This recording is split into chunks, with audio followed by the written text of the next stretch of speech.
Pues buenas tardes a todos, bienvenidos. Les damos la bienvenida a esta séptima edición de la FEBIE. Les damos las gracias por su participación y sobre todo muchas gracias por la paciencia. Ahorita como ya es el tiempo extra, el tiempo suplementario, las 5 de la tarde puede ser un poco pesado. Les agradecemos mucho de que se tomen un tiempo para conectarse y compartir algunas ideas con nosotros. Y pues me gustaría presentar a los asistentes del día de hoy. En primer lugar, Raúl Muñoz, ingeniero de proyectos, y David Zapata, gerencia técnica de la empresa. Gracias, Hugo. Por Mucho aquí pues gusto. tenemos, seguramente han notado algunos cambios en la alineación, algunas cosas de último momento. Originalmente nuestra compañera Pamela Rodríguez iba a estar con nosotros, pero como saben, la vida es dura y la vida del ingeniero es muy dura. Tuvo otro compromiso y no puede estar con nosotros. Por lo que hicimos algunos fichajes de último momento para esta sesión. Y gracias por invitarme, Hugo. Esta es la segunda FEBIE que participamos juntos. Y qué mejor que sea en este año futbolero y con toda esta hermosa temática que nos han puesto nuestros compañeros de marketing. Y pues vamos a hablar de un tema un tanto sucio, del que quizás no todos quieran hablar, pero la limpieza es parte importante también de nuestros procesos. Y pues antes de comenzar, de entrar de lleno, me gustaría comentar de que cada año, cuando se está empezando a gestar la FEBIE, nos preguntan sobre qué queremos hablar, algún tema que crean que sea importante considerar, explorar y demás. Tuvimos ahí varias ideas, temas sobre tableteado, disolución, entre otras cosas, pero sin embargo, algo que hemos visto con frecuencia, casi día a día, son temas relacionados con la limpieza, esterilización, validación y demás. Es muy probable que a varios de ustedes ya los conozca en persona, cara a cara, que hemos trabajado juntos, que nos ubiquen, esperamos que sea por buenas razones, pero quisimos ver más a detalle varios de estos temas para que en un futuro, si tienen un proyecto cercano, si están considerando realizar un proyecto relacionado o simplemente por cultura general no conocen temas de los que vamos a hablar, que sea una buena oportunidad para adentrarnos en esto.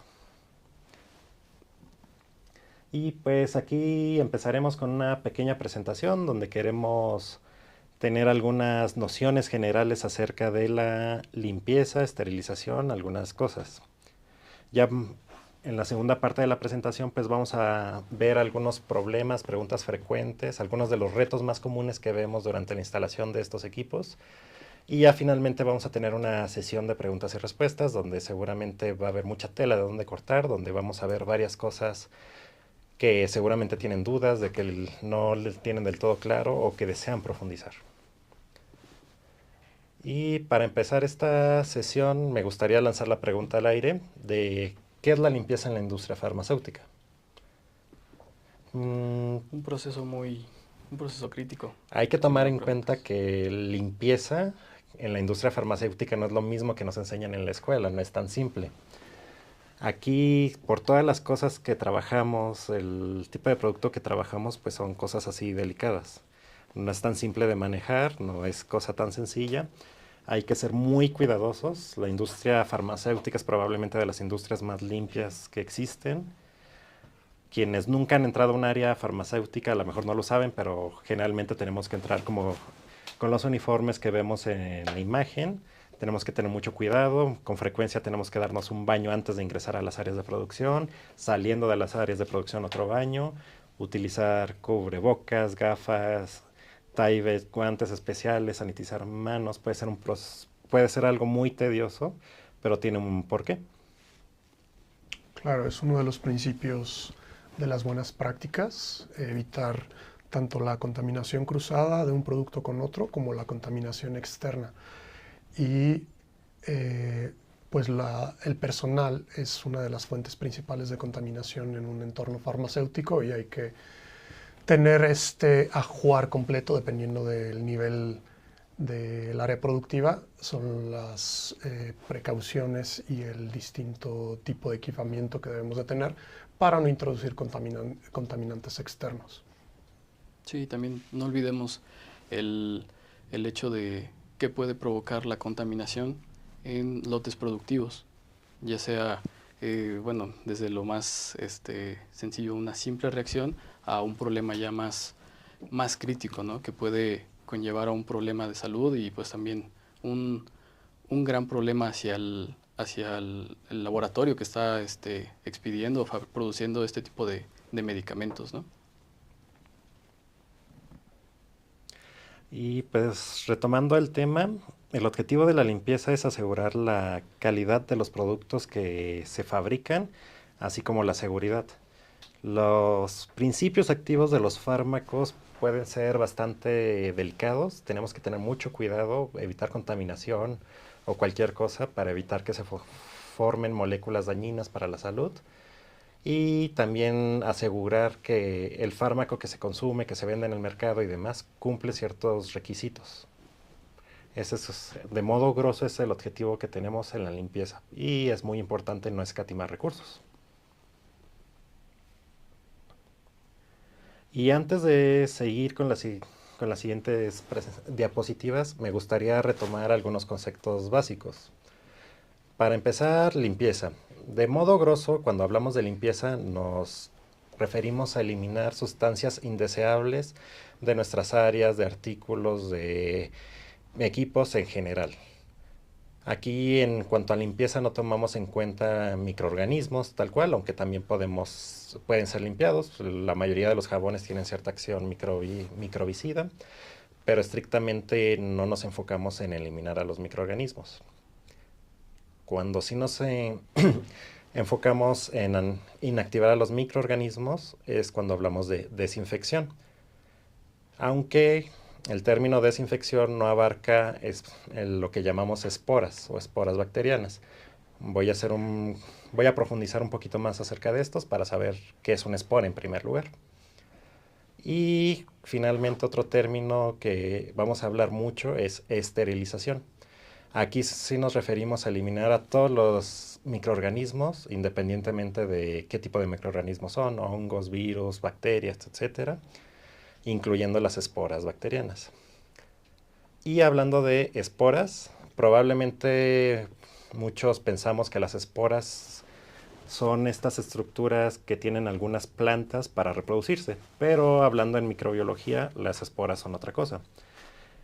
En esta imagen tenemos un grupo de bacterias. La estructura de color rojo en sí es la espora. Las esporas son estructuras que son producidas solamente por algunas bacterias, no por todas. Y quizás su principal característica es que son muy resistentes al calor, a la desecación, ambientes hostiles, falta de alimento. En pocas palabras, es como si las bacterias se pusieran en un estado de hibernación que les permite aguantar periodos prolongados sin alimento, condiciones extremas, y es precisamente por esto que son tan difíciles de eliminar. Y una de las principales cosas ambientales que estimulan la formación de esporas son ambientes secos, ambientes cálidos, por ejemplo la tierra del desierto, arena y demás. Por eso es muy común encontrarlas en estos lugares. Y lo opuesto, algo que evita que se forme esta estructura tan resistente, es el calor húmedo. Es por eso de que el vapor es utilizado como medio de esterilización de forma muy frecuente. Y ya nada más como brevario cultural, aquí hay una pequeña lista de bacterias y las enfermedades que producen.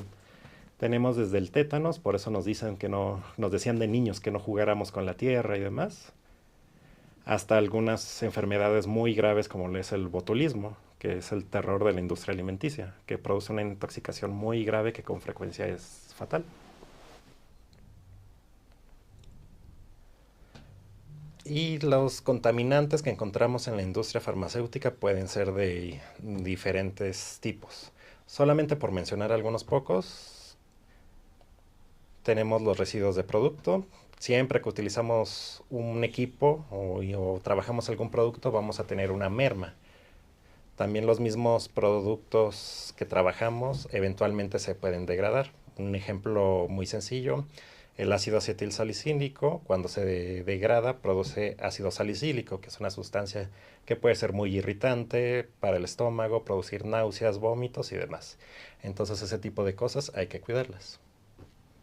También los mismos insumos de limpieza nos pueden provocar esta degradación. Entonces es importante validar con qué se está limpiando cada producto. Hay por eso una selección, hay algunos detergentes alcalinos que funcionan muy bien para ciertos productos, otros que necesitan un pH completamente diferente porque si no se impregnan, cosas que por sus mismas características impregnan, le dan una coloración, entonces necesitan otro tipo de limpieza y esto es parte crítica para evitar contaminación cruzada, porque si utilizamos el mismo equipo con residuos de una sustancia o un subproducto que se generó por la limpieza de esa sustancia, pues indudablemente nos va a contaminar el próximo lote. Puede parecer paradójico, pero las mismas sustancias que usamos para limpiar ensucian.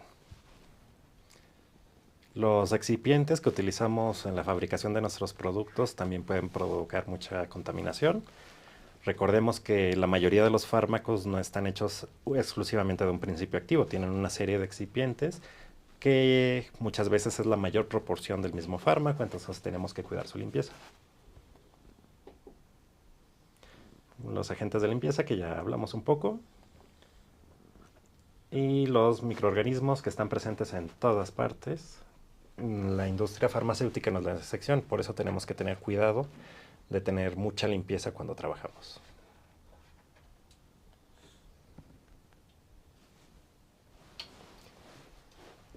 Y hablando un poco acerca de la validación, en particular de cuándo es importante realizar la validación de nuestros métodos de limpieza y demás, algunos puntos no lineales, por eso ponemos la imagen en circular, es cuando se hace la calificación inicial de los equipos, cuando hacemos cambios importantes en nuestros métodos de limpieza, si implementamos un nuevo limpiador o algún nuevo equipo de limpieza. Cambio de detergente. Exacto, así como lo mencionas, Raúl, cuando cambiamos detergentes o cosas por el estilo. Si se modifica la formulación, si cambiamos algún excipiente, es posible que encontremos algún reto a la hora de la limpieza. No todos los excipientes, incluso aunque sea la misma molécula, se va a limpiar de la misma forma que si fuera la molécula original, de la misma marca, del mismo lote, etc. Y eso también depende del material, ¿no? Sí, también el material puede afectarnos en la limpieza, por eso es importante considerar la validación. Y claro, siempre hay un método y un procedimiento y esto nos ayuda, pero lo que también nos ayuda a facilitar este proceso son los equipos mismos. Recetas que se pueden modificar, parámetros que se pueden ir cambiando, hablando de temperaturas, tiempos. Entonces vamos a ahondar un poquito más en eso, porque la tecnología nos está ayudando a simplificar esta validación de los ciclos de limpieza. Si bien todavía muchas cosas se siguen lavando a mano, ya no es lo mismo que como pensaríamos en nuestras casas o como lo hacían nuestras abuelitas, lavar en lavadero ahí junto al río, pues en la industria farma definitivamente no es así. Y hablando un poco de la automatización, aquí tenemos un listado de algunos pros, algunas cosas que nos ayude, por lo que es recomendable considerar la automatización de nuestros procesos de limpieza. Sí, claro. El primero, obviamente, cumplir con la normatividad GMP, ¿no? Creo que es de los más representativos, no es el más importante, pero claro, es vital, ¿no? Como una de las ventajas de la automatización. La repetitividad, que bueno, esto lo podemos lograr con un equipo dedicado a este tipo de limpieza, de lavado o esterilización, dependiendo el caso.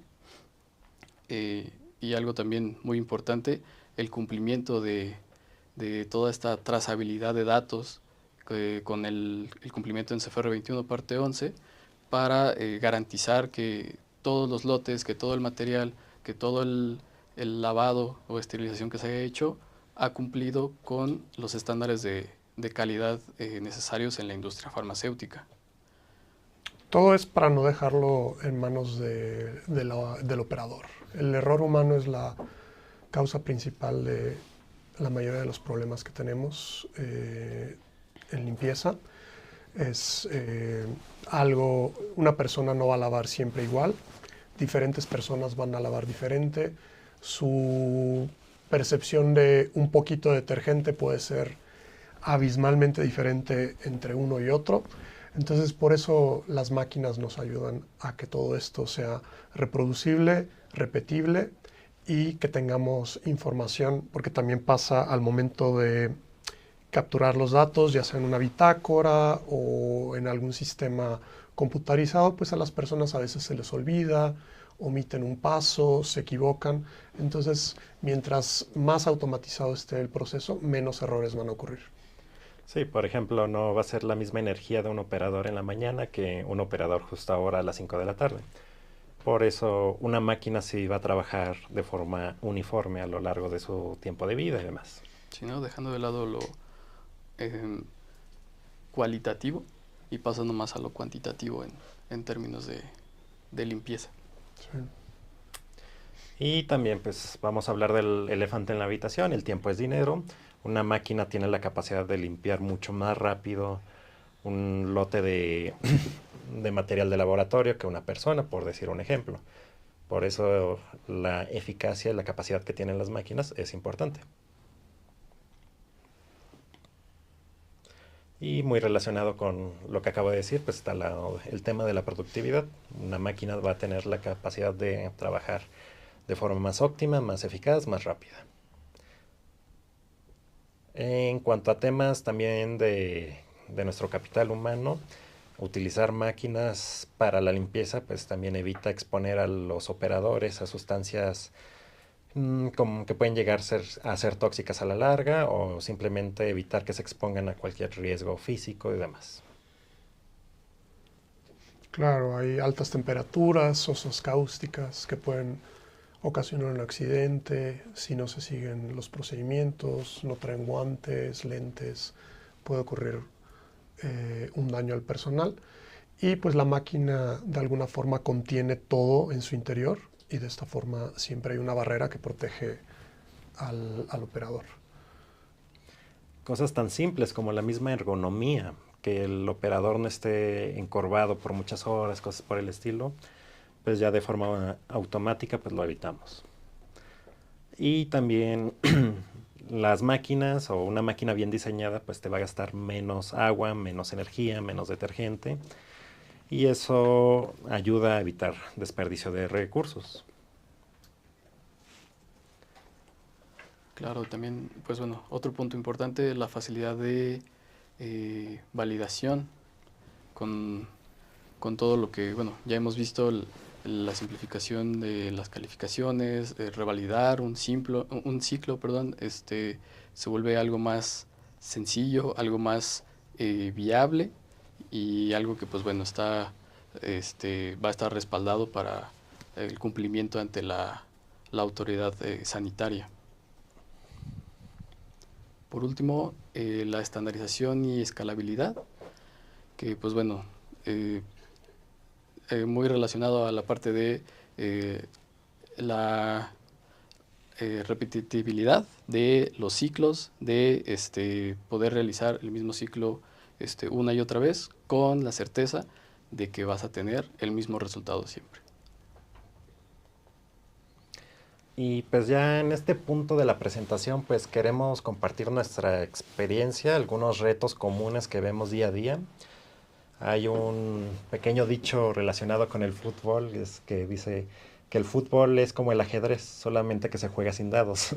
De esto, a partir de este punto les queremos hablar acerca de problemas que hemos encontrado, algunas dudas frecuentes con los clientes, para que si ustedes tienen un proyecto en puerta tengan idea de en qué consiste X prueba, qué retos hay que afrontar, qué problemas frecuentes podemos encontrar y demás. Vamos a empezar con la cuestión de lavado. La importancia del diseño. Mira, es un punto crítico, si me lo preguntas, es lo más importante del proceso porque es básicamente lo que va a sostener, lo que va a ayudar a que todo el material pueda ser lavado. Entonces, bueno, de fondo tenemos una lavadora de la marca IWT, que es la marca que representamos, y a la derecha tenemos una canastilla. Esta canastilla es una canastilla que se utiliza para colocar el material dentro de la cámara y pues bueno, con diferentes ciclos, ya sea enjuagado, sprayado, lavado como tal, logramos la limpieza de todo este material. Entonces, ahí tenemos un pequeño Recordando nuestras clases de matemáticas, pues una determinante. Ajá. Escogimos este diseño porque consideramos que hay 4 parámetros determinantes para tener un lavado eficiente. Estos son la pieza a lavar, el rack o la canastilla, la orientación que va a tener nuestra pieza a lavar y los flujos de agua, detergente. Sí, exacto. Entonces, ¿podemos pasar a la siguiente? Ok, entonces, bueno, aquí indagando un poco más en esta parte de las canastillas. Nos hemos encontrado que muchas veces cuando tenemos un proyecto de alguna lavadora, los clientes están, como toda máquina, ¿no? Se le da prioridad a colocar los servicios, que se necesita un drenaje, que se necesita agua, que se necesita un suministro eléctrico y demás, pero se olvida o se deja de lado la parte de lo central, que es lavar el material como tal, ¿no? Entonces, ahí tenemos 2 conceptos. La drenabilidad.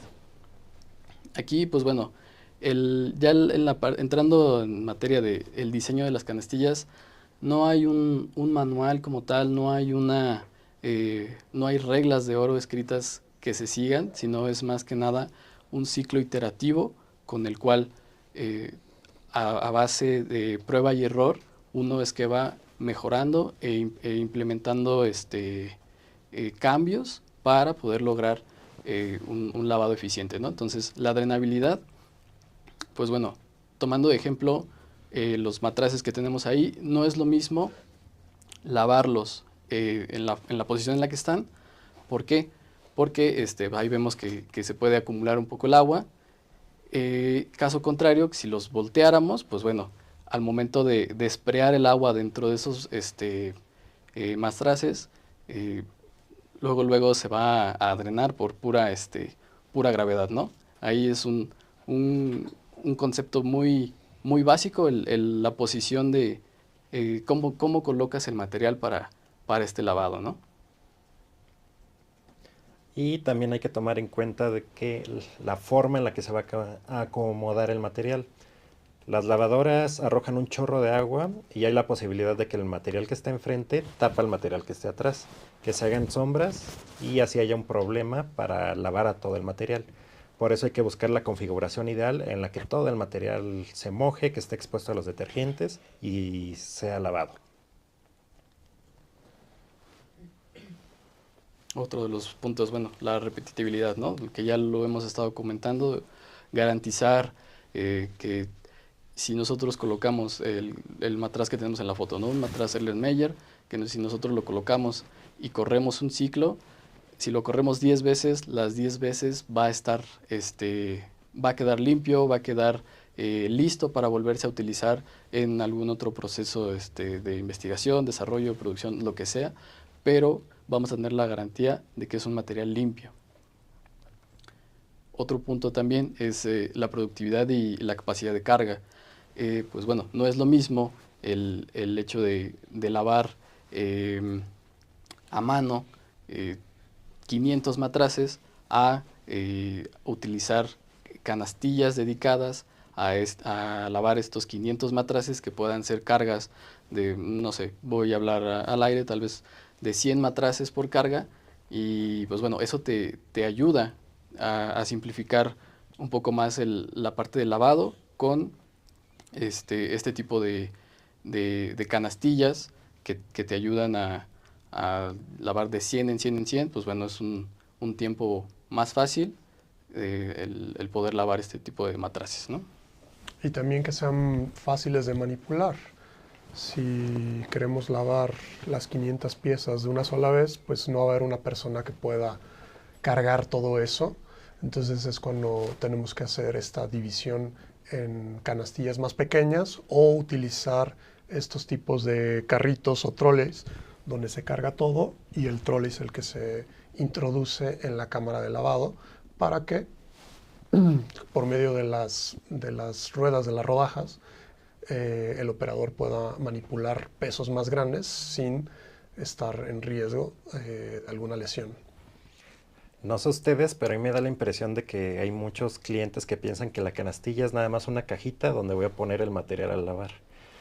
Subestiman mucho lo que realmente implica la canastilla, la importancia que tiene que tener y demás.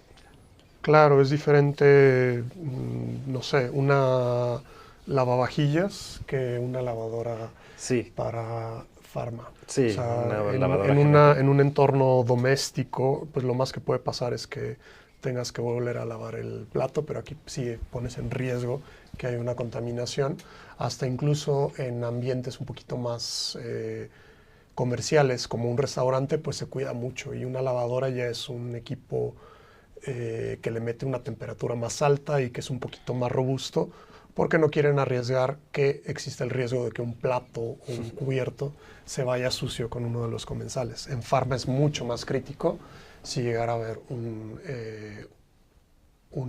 insumo de material o de laboratorio que se vaya sucio o un equipo productivo que regrese a la planta y no esté completamente lavado.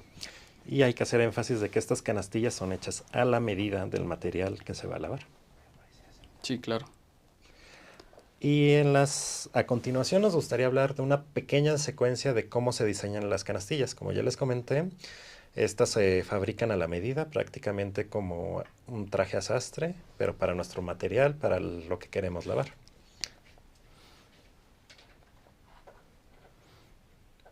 El diseño de canastillas, pues bueno, lo podemos ver como un proyecto, como tal. El primer paso es definir el alcance de este proyecto, que traduciéndolo sería la identificación de las piezas a lavar.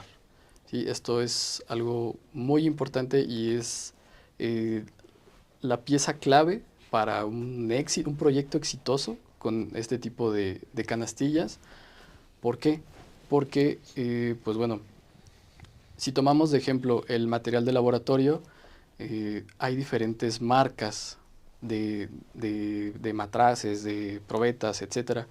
Y puede ser que en este tipo de material haya diferencias en las medidas, haya diferencias en las boquillas, en la misma forma de cómo está concebido el material, el cuerpo del material. Y pues bueno, cosa que esto es, una canastilla es algo que está hecho a la medida, considerando los milímetros que tiene el material, ¿no? O sea, la forma, la distancia, ahí podemos ver una, es una de embriones, es una charola de embriones, que pues bueno, si ustedes quisieran decir, cuáles son las medidas de esta canastilla, ¿no? Tal vez irían por el plano XY, ¿no? Pues bueno, de largo tiene tanto, de ancho tiene tanto. Ok, pero pues es una figura en 3D. Necesitaríamos otra medida, ¿no? Sí, el espesor, ¿no? ¿Qué tanto tenemos de espesor en esa canastilla? Pero además tiene huecos, tiene muchísimos huecos, tiene unas pequeñas aletas que tiene en todo el cuerpo de la huevera. Entonces, para eso es mejor optar por un escaneo 3D. ¿Te imaginas lo tedioso que podría ser medir cada uno de los picos, cada una de las formas, orificios que tiene uno de estos objetos? Y este es nada más un objeto. Ahora imaginemos que un cliente tiene 30 de estos. Tomar todas esas mediciones pues es bastante complicado. Es por eso que optamos por realizar el escaneo 3D y así ya tener toda la información de la pieza. Bueno, el siguiente paso ya es la parte del diseño y la construcción de esta canastilla. Una vez que ya tenemos toda la información, todos los modelos, se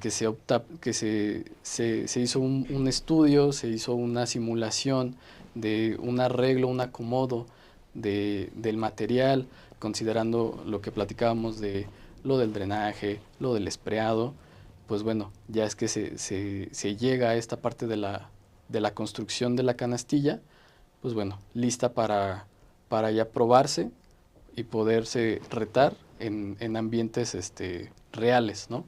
De ya hacer una prueba de, bueno, ok, vamos a colocarle el material para el que fue diseñada y pues veamos qué es lo que pasa, ¿no? Y aquí va a ser un breve comercial para nuestra empresa hermana, Industria Metalmecánica Rush.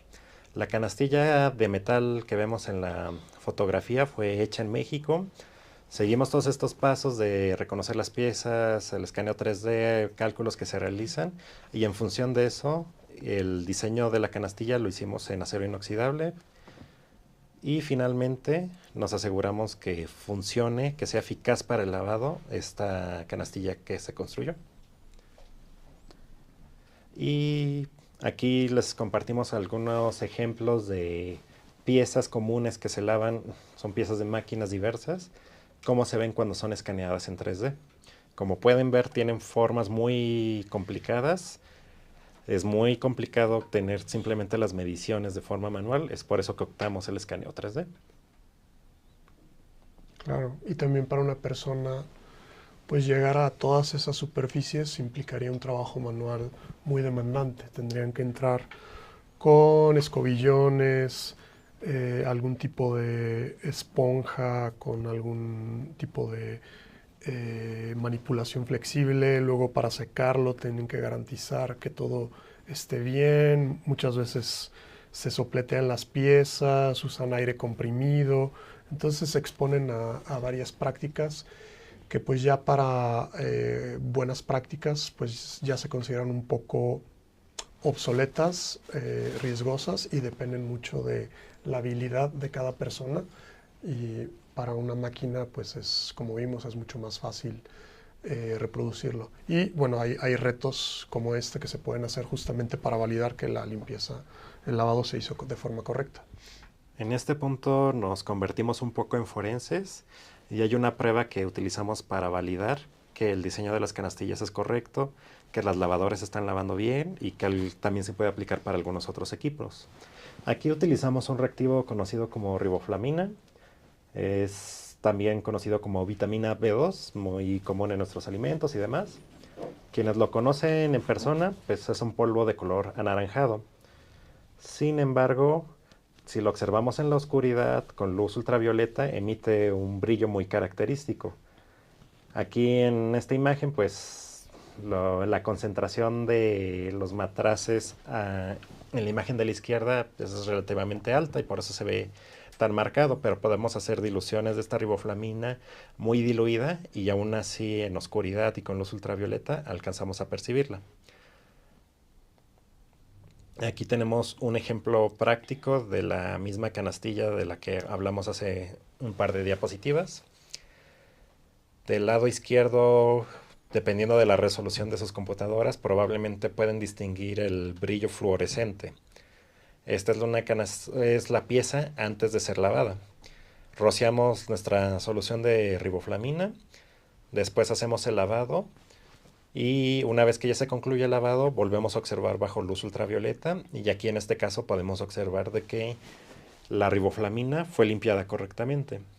Con esto nos damos una idea si nuestra lavadora, nuestra máquina está lavando de forma correcta, está eliminando todos los residuos y demás. Y esta misma prueba pues no es exclusiva de las lavadoras. La podemos utilizar simplemente para lavado de material de laboratorio o también para la validación de los SIPs. Quienes no conocen qué es un SIP, es un tipo de equipos cuyas siglas significan Clean in Place, lavado en sitio, que nos facilitan el lavado de algunos equipos más complejos, por ejemplo, de alguna línea de granulación, un bombo de recubrimiento y demás.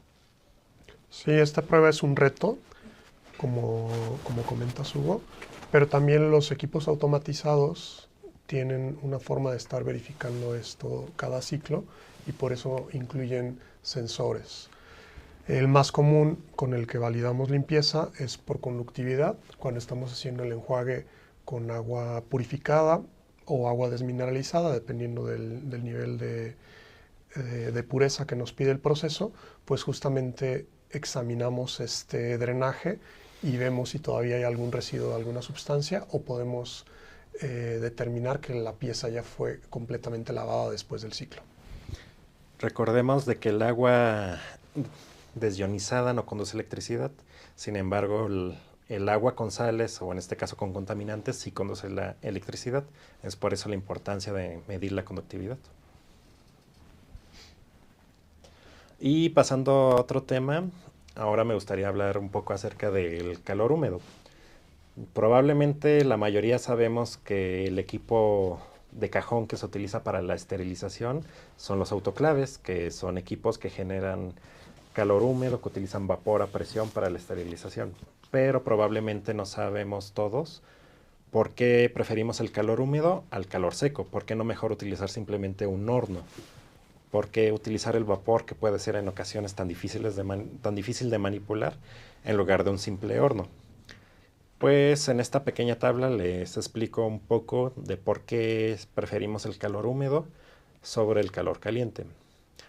Para empezar, las temperaturas eficaces de calor seco son mucho mayores que las de calor húmedo, y generar calor es bastante costoso.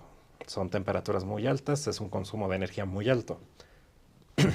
También hay que considerar de que si se utiliza calor seco se necesitan tiempos muy prolongados en comparación de un autoclave, donde un ciclo estándar de esterilización puede durar unos cuantos minutos. La eficacia del calor seco es mucho menor en comparación con el calor húmedo.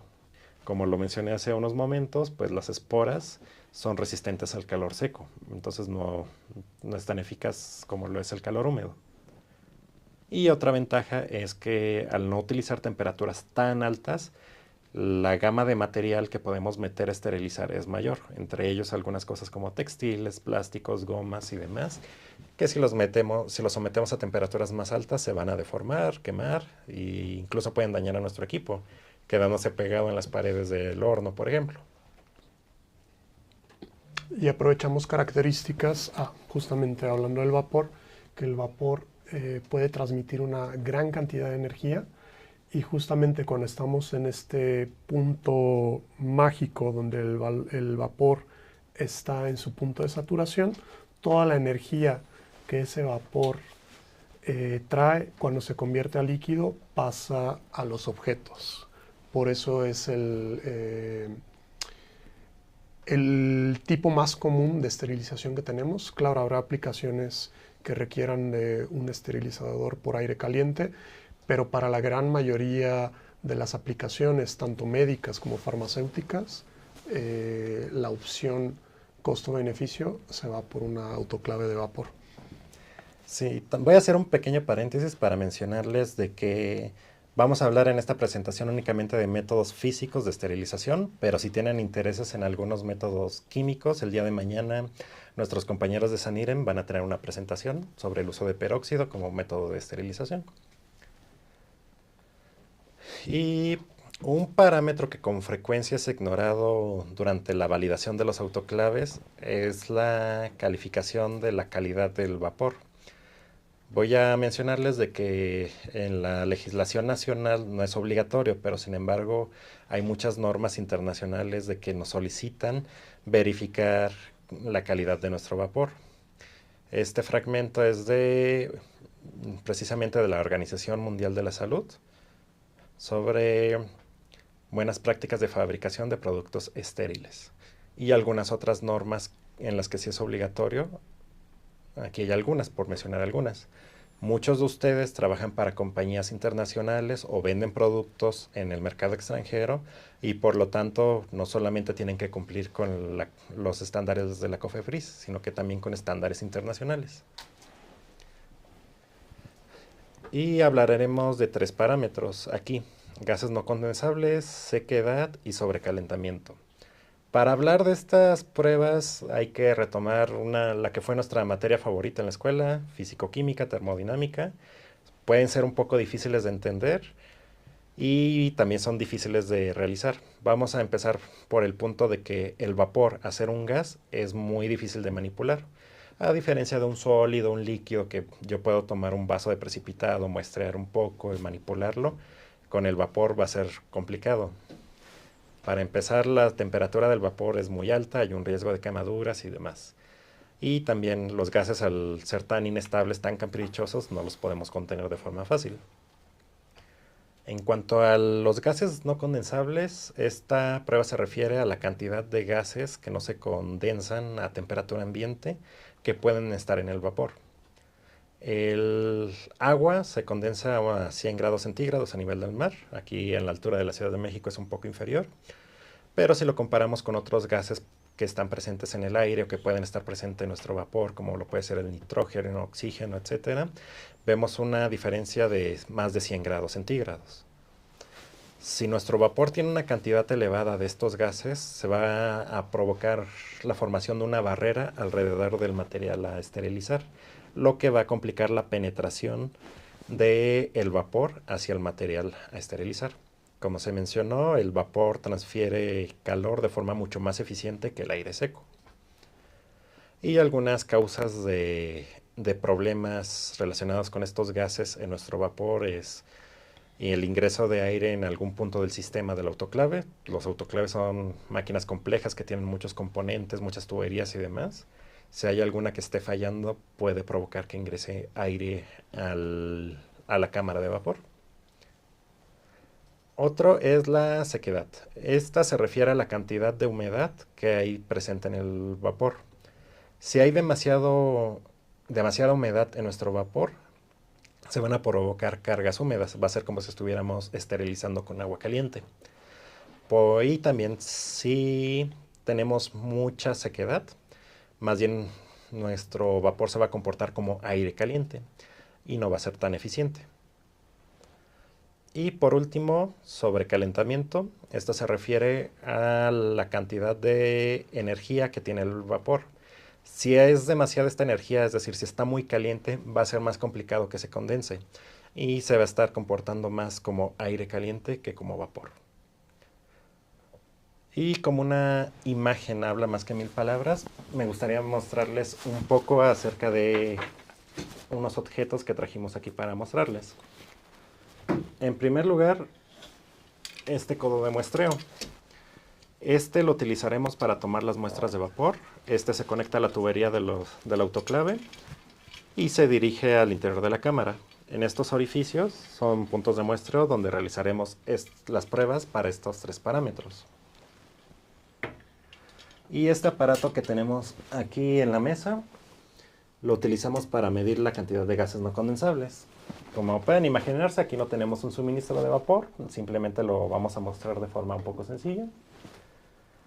Y de una forma muy práctica y muy ingeniosa, con esta podemos ver si hay presencia de aire no condensable en nuestro vapor.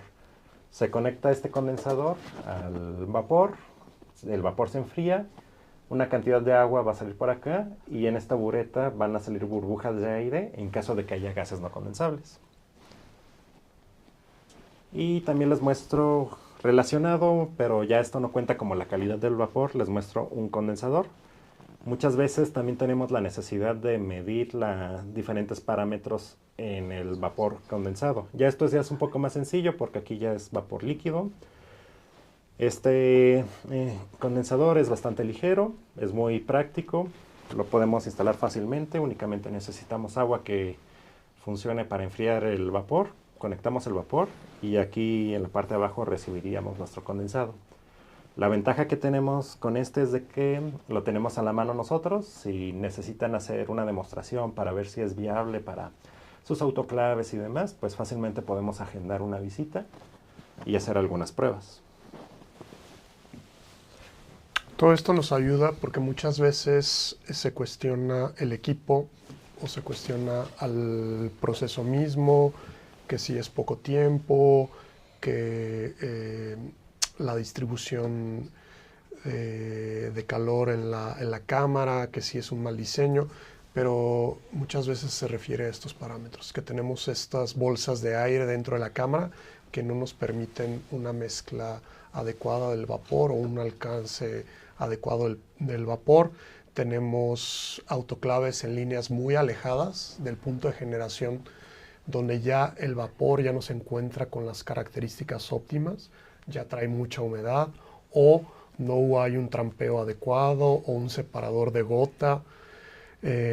cuestiones donde la misma gente de mantenimiento, porque sabe que hay problemas en sus líneas más adelante, mete más calor, más temperatura al autoclave y entonces llegamos que los puntos más cercanos, en lugar de vapor saturado, tiene vapor sobresaturado y tenemos estos temas de sobrecalentamiento, donde al contrario de lo que pensaríamos, un vapor más caliente nos va a hacer que el ciclo tarde más, porque lo que queremos es justamente que el vapor esté en ese punto donde rápidamente se va a condensar y queremos que ese condensado se vaya muy rápido hacia el drenaje del equipo.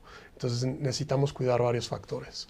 Que haya una muy buena distribución de calor, que no haya puntos fríos, que el vapor se condense donde queremos que se condense y que estos condensados se vayan lo más rápido posible hacia el drenaje.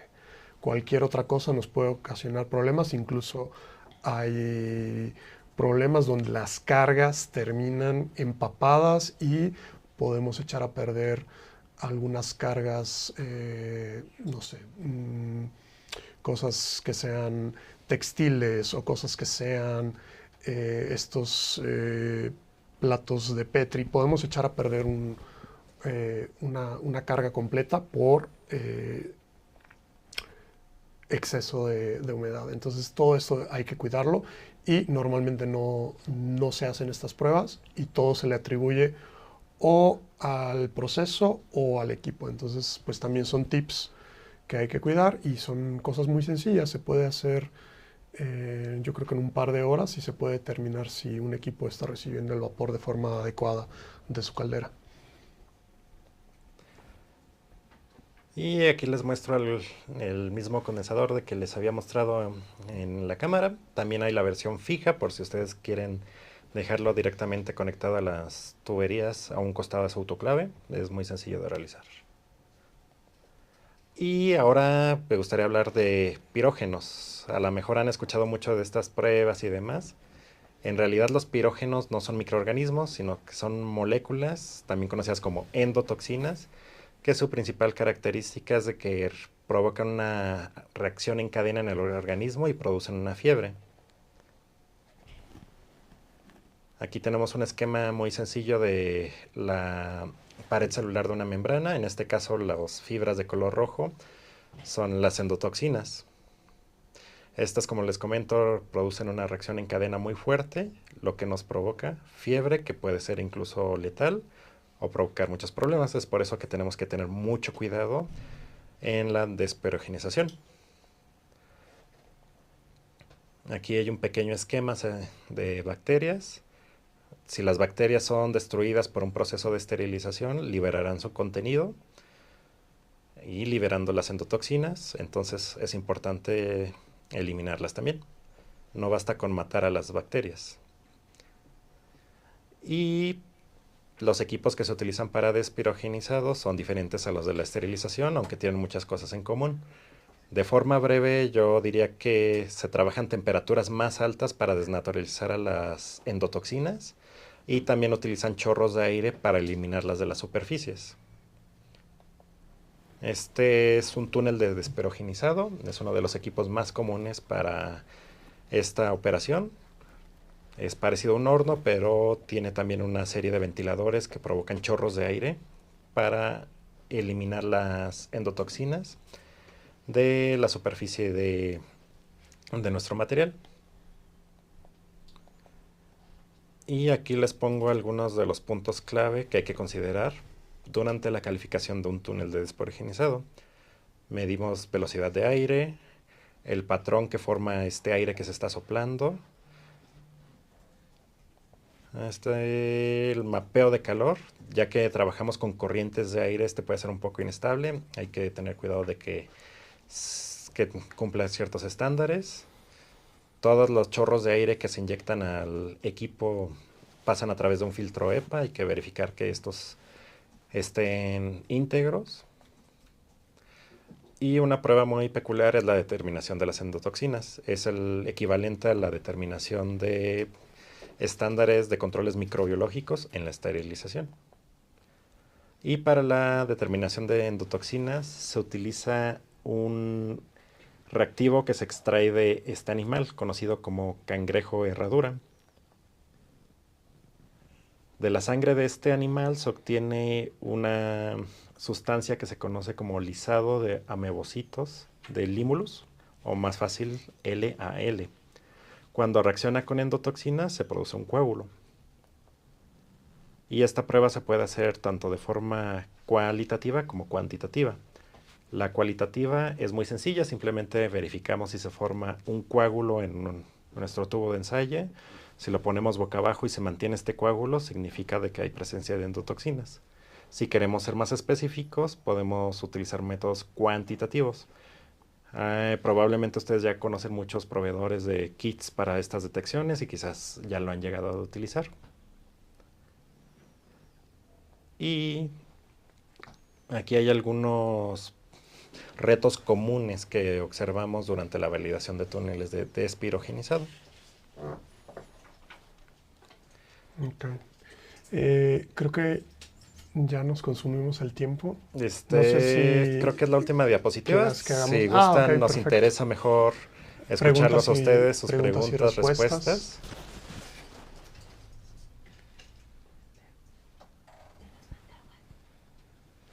Y nos comenta aquí Cristian Nava. Si el proceso es más sencillo de validar por ser automatizado, ¿cómo están integrando dentro de esta simplificación la validación del software conforme a GAMP 5 y la verificación continua de integridad de datos, además de la validación de limpieza como tal? Bueno, aquí hay que recordar de que la validación no la realizamos cada vez que limpiamos. La vamos a realizar en ciertos puntos clave durante el ciclo de vida del equipo. No la vamos a hacer cada vez de que vamos a utilizar el equipo. Alfonso Solís nos pregunta, ¿RAS está certificada para realizar las pruebas de calidad de vapor en los autoclaves de la marca que representan? Pues aquí, Alfonso, un saludo.